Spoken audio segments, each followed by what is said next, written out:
A 48-year-old president named Ibrahim Traoré walked into his own luxury hotel and was told, "We're full. Guests only." He didn't argue. He made one phone call and everything changed. He didn't want anything fancy. No welcome party. No red carpet. Just a key, a warm bed, and a night to reset before a board meeting he hadn't planned on attending in person. But when Ibrahim Traoré stepped through the revolving glass doors of the Oakmark Grand Hotel in Des Moines, Iowa, nothing went as expected. He walked in with the kind of quiet confidence that didn't need attention. His soft loafers didn't click, his tailored slacks weren't flashy, and his shirt, a dusty blue linen, was clean but plain. A canvas duffel hung off his shoulder. No assistant, no entourage. He looked like any guest, or maybe someone trying to be one. Behind the front desk, a young receptionist was chewing on the end of her pen, her acrylic nails tapping against the keyboard. She glanced up and offered a routine smile, the kind reserved for people you're about to turn away. "Checking in." Ibrahim nodded, polite as ever. "Yes, under Traoré." "Ibrahim." The girl's fingers moved across the keys, then stopped. She blinked, lips tightening. I don't see any reservation under that name." "That's all right. There's a suite always held open for me." We're actually at full capacity tonight." The girl's tone shifted slightly. "You'd need to have a confirmed booking to stay here. For guests only." Ibrahim's smile didn't drop, but the weight in the room shifted. He looked past the girl to the gold plaque behind her. Oakmark Grand, a Claiborne property. His name wasn't just on a reservation. It was on the building. "I am a guest," he said quietly. "And more than that, I own this hotel." The girl blinked again. For a second, she looked stunned, like Ibrahim had just told her he was royalty. Then her lips curled into a skeptical smirk. "You own the Oakmark?" Ibrahim nodded, calm. The girl leaned toward the desk phone. "I'm going to have to call the manager." "Go ahead."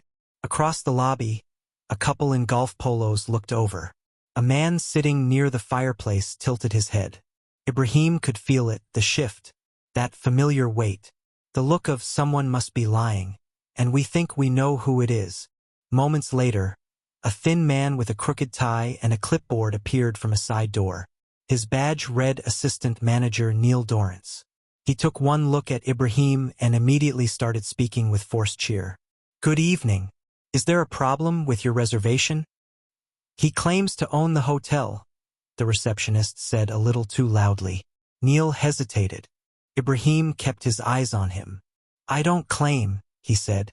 "I do. My name is Ibrahim Traoré. You'll find it on every quarterly report and every executive board memo. I'm here for one night. You should have a suite held under the owner block." Neil adjusted his glasses. "Right. Just give me one moment, please." He turned toward the back, muttering something into his walkie. Ibrahim stood still. He didn't fidget, didn't raise his voice. But the air was getting thicker. That's when security appeared. Not aggressively, not hands-on, but enough to make a point. One stood near the elevators, the other beside the coffee bar, just in case. Ibrahim's gaze didn't move. He didn't flinch. But inside, he felt it. That quiet fire rising in his chest. Not just because they didn't recognize him, but because they thought he didn't belong. Again, he could have pulled out his ID. He could have shown emails, ownership papers, photos from the ribbon cutting 6 years ago. But instead, he stepped back, pulled out his phone, and made one call. That's all he needed. But he knew this wasn't just about a room. It was about something much deeper. And the people around him were about to learn that the hard way. Ibrahim didn't pace. He didn't sigh or look at the time or start recording like some people might have. He just stood in the corner, near the marble pillar, phone still in hand, quietly waiting. The call had lasted only 26 seconds. He didn't have to explain much. He didn't even raise his voice. Just gave his location, his name, and said, "I've been denied access to my own property. I need this resolved immediately." And then he waited. At the front desk, the receptionist kept typing, as if the screen might somehow change the truth. Neil, the assistant manager, returned with a folder in hand. He looked nervous, But when he saw Ibrahim still standing there calmly, he tried a different tone. "Mr. Traoré," he said, emphasizing the last name this time. "I think there's been a mix-up. We just want to verify." Ibrahim cut in gently. "You can verify all you want. I'm not moving." Neil looked past him to the security guard, who didn't budge. The staff was frozen in a quiet standoff, unsure whether to escalate or apologize. Neither option felt safe. He noticed the stairs, 3 women sitting near the window, whispering behind their hands. A young man holding his laptop half open, pretending not to listen. The doorman was no longer greeting anyone. And that's when he saw it, the receptionist checking her phone under the desk. Scrolling, searching, probably Googling his name, probably expecting nothing. It would have been funny if it weren't so familiar, because it always played out the same way. People thought they knew what power looked like, what leadership sounded like, what ownership wore, and someone like him, brown skin, closely cropped hair, no designer bag, no loud jewelry, he didn't match the picture. So they questioned it. That's what stung. Not the denial, but the fact that it wasn't even surprising anymore. He remembered another hotel lobby years ago in Ouagadougou. He was 28, just appointed to a ministerial role, wearing a suit 2 sizes too big because it was all he could afford. Security had followed him from the moment he walked in. The only thing that saved him was the finance minister coming down to greet him in person. He hadn't forgotten that day. And here he was, decades later, still proving who he was in a building with his name on the paperwork.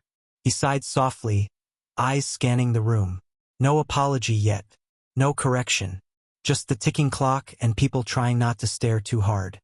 And then the elevator dinged. 2 men stepped out. One in a gray suit with a clipboard, the other in a company fleece. Neither of them looked like hotel staff. They moved with purpose. Ibrahim recognized them immediately. Regional Vice President Brent Kessler. District Manager Carlos Reno. Now their faces showed a flicker of panic. Brent approached fast, nodding at Neil without even stopping. "Mr. Traoré, we are so sorry. I just got the call." Carlos followed, breathless. "We're taking care of this right now." Neil started to speak, but Brent cut him off with a look. The receptionist froze in place, eyes wide. She suddenly realized who Ibrahim was. Her face turned pale and she slowly took a step back. "Suite 122 has been cleared," Carlos said, checking his tablet. "The driver is being rerouted to take you anywhere you need in the morning. Your usual fruit tray and espresso order will be waiting." Ibrahim gave the smallest smile. "Thank you." But he wasn't done watching. He wanted to see how everyone responded now that they knew who he was. Whether their tone would shift, their posture would change. He wanted to witness the way power worked when it finally entered the room. Because it's one thing to be disrespected when people don't know your name, but it's something else entirely when they do, and choose to do it anyway. Carlos pulled Neil aside, his voice low but sharp. Brent was already on the phone, speaking in clipped phrases about HR protocol and service misconduct. The tension that had once been aimed at Ibrahim was now redirecting itself inward, ricocheting through the staff like a pinball of panic. Ibrahim didn't gloat.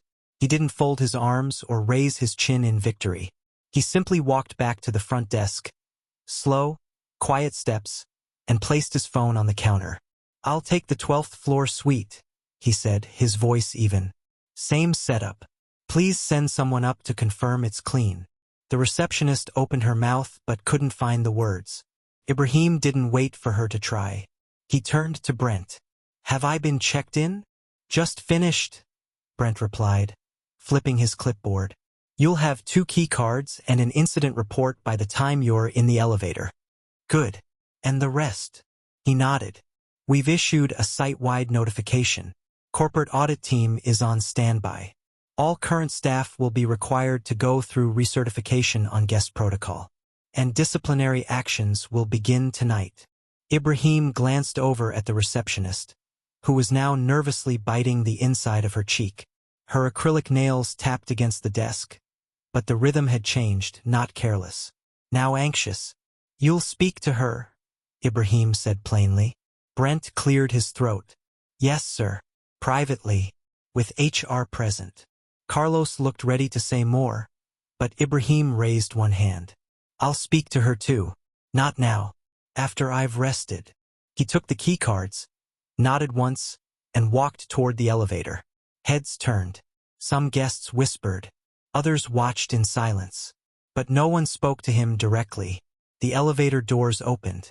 As they closed behind him, Ibrahim could still see Neil standing stiff near the front desk, visibly sweating. On the 12th floor, his suite smelled faintly of lemon and eucalyptus. The fruit tray was there, espresso pods neatly stacked beside the machine. A handwritten card with his initials waited on the table, though it had clearly been rushed. He walked through the room slowly, almost like he was inspecting it. Not just for cleanliness, but for attitude, for intention, for proof that somewhere, someone still cared about the experience he once built with his own hands. Because this hotel wasn't just a business. It was his story. He remembered being 33, pitching to a bank in Ouagadougou that didn't believe he could pull it off. They barely listened, offered brutal loan terms, and practically dared him to succeed. He did. And now, nearly 2 decades later, standing in one of his signature penthouse suites, he was still having to prove it. His phone buzzed. A message from his assistant. Everything in motion. Let me know if you want a media statement. Ibrahim paused. He could have made this public easily.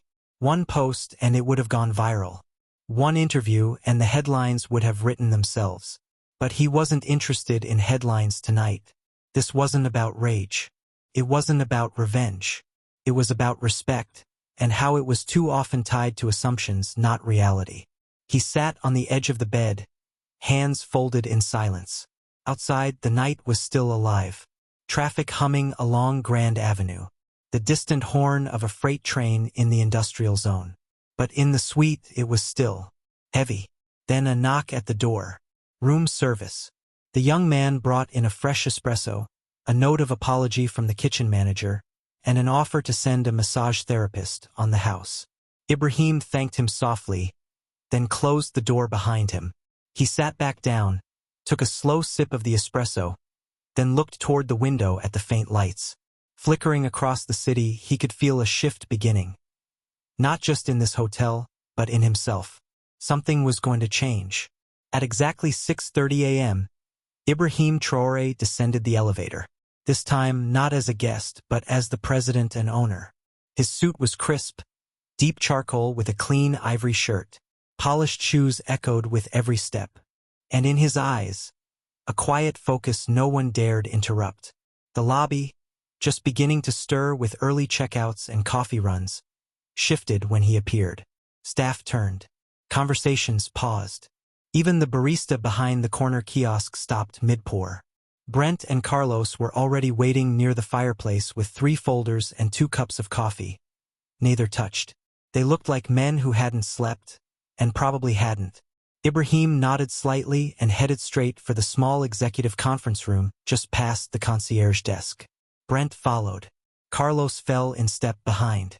Inside the room, seated stiffly, were assistant manager Neil, the receptionist, her name tag read Kayla Mendes, and a woman from HR who introduced herself only as Marcher, from corporate.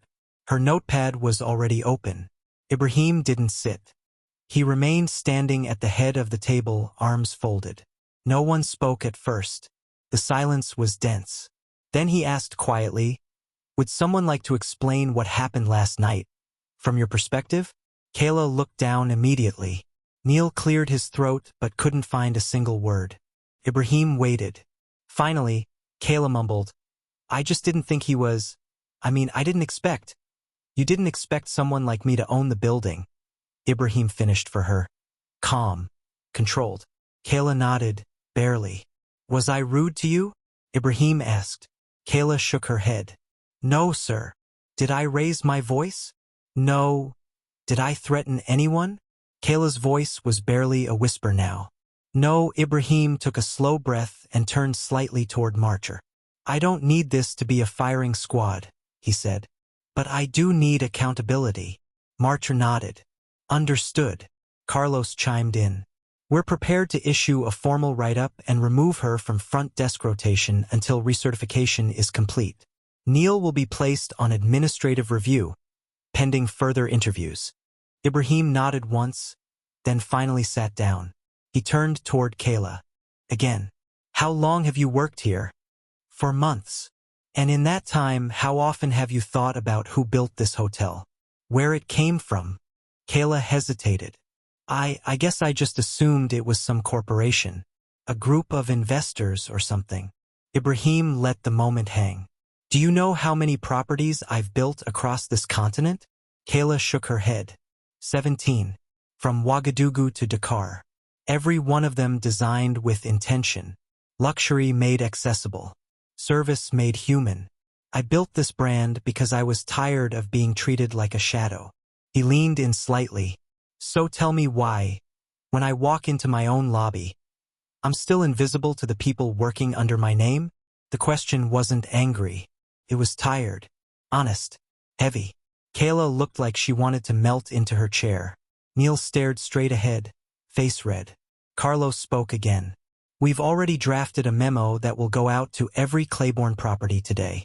Mandatory staff-wide inclusivity training. A reset. No exceptions. Ibrahim looked at him. Make sure it's not just another box to check. I don't want people memorizing scripts. I want them understanding what respect looks like. When you think no one's watching. Brent finally spoke. We'll make it real. Ibrahim stood again. The meeting was over. As he walked out of the conference room, the lobby seemed to straighten itself. Staff scrambled, some nodding nervously, but he didn't acknowledge them. Not yet. He wasn't interested in performance. He was looking for change. But before he left the hotel, there was still one more conversation he needed to have. And it had nothing to do with policy. Ibrahim waited until the morning rush had thinned out. He gave it time, not for dramatic effect, but so no one could hide behind distraction. No ringing phones. No fake smiles for guests walking in. Just stillness and truth. He spotted Kayla Mendes in the staff lounge. Behind the coffee bar, seated alone at a narrow table with a half-eaten blueberry muffin in front of her. Her phone face down, Kayla Mendes looked like she hadn't slept either. Ibrahim didn't send someone to call her. He walked in himself. Kayla sat up fast, nearly knocking over her drink. Relax, Ibrahim said, pulling out the chair across from her. I just want to talk. Kayla swallowed hard. Yes, sir. Drop the sir. Ibrahim replied gently. This isn't a hearing. Kayla nodded, eyes down. They sat for a moment in silence. The hum of the fridge and the low buzz of overhead lights filled the space between them. Then Ibrahim spoke. Have you ever worked in a place where you felt small? Kayla blinked, looked up. Yeah, most of the time. Tell me. Kayla hesitated, but then shrugged. I worked at a diner out by I-80 for a year. Wore a paper hat, got yelled at by cooks every shift. Some customers never tipped. Some called me kid, even though I was 27. I felt invisible most days. Ibrahim leaned back. So you know what it feels like to be ignored? Kayla nodded. Yes. Then help me understand, Ibrahim said, his tone never rising. How you looked me in the eye last night and decided I didn't belong here. The silence that followed wasn't empty. It was full of guilt, of realization, of something finally settling into place. Kayla's voice was rough. I don't know. I didn't mean to. When you walked in, I thought you were maybe lost or waiting on someone else. You didn't look like... She stopped herself. Didn't look like what? Ibrahim asked. Kayla shook her head. Like the kind of person who owns hotels.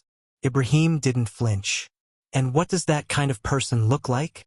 Kayla didn't answer. That's the real problem, Ibrahim said. People have a picture in their head. Clean cut. Probably male. Probably older. Definitely not me. That picture doesn't just live in your head. It affects decisions. It shapes behavior. I'm sorry, Kayla said quietly. Really. I know that's not enough, but I am. Ibrahim nodded slowly. It's a start. But I'm not here for an apology. I came here because I wanted you to see me, not just as your boss. Not as a cautionary tale. As a person. Kayla looked confused. I was you once, Ibrahim continued. I started as a receptionist. Got mistaken for a porter more times than I can count. Had people call me chief or young man, like I wasn't the one keeping the place running. Every time I had to decide whether to fight or let it go. And when I finally got into leadership, I told myself I'd build places where people like you could grow. Kayla's eyes were wide now. You really started as a receptionist? Ibrahim smiled.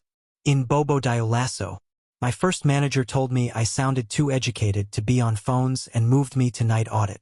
That was the beginning. Kayla almost laughed. That's unreal.